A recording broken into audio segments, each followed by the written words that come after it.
Welcome to Creative Side Jewelry Academy of Austin, online at creativeside.org.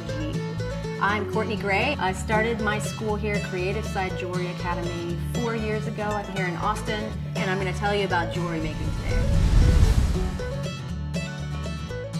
Today I'm going to show you how to cut out designs in metal.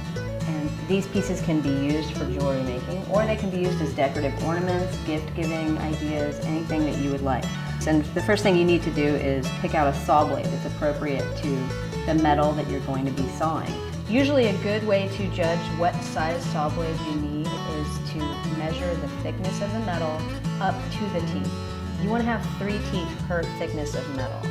So if this is an 18 gauge piece of copper we're going to be cutting today, and I'm going to line it up and make sure that 3 teeth are touching that metal width. Okay.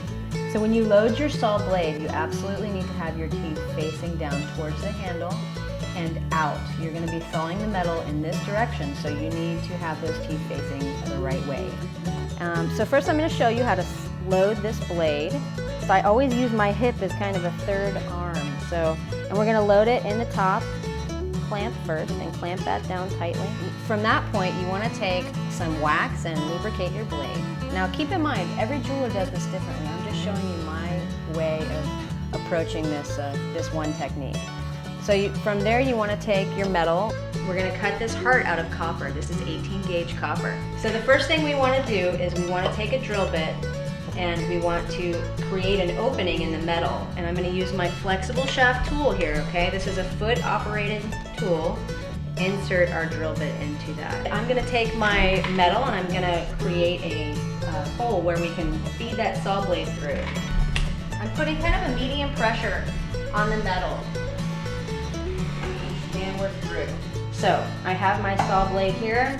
Feed the work through to where the top surface is facing up so that when I saw I can see. We're going to go ahead and start our sawing now. I'm going to work my way around.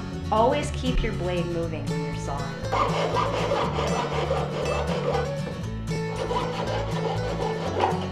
Alright. Once you get your piece cut, you're going to need to remove the blade. You can then file and clean up those edges. Start with a really heavy file and then work your way to the finer tools. It's really important. It's going to save you a lot of grunt work. Okay, work your way around and you can get that as clean as you can. And that is how you saw out a piece for jewelry.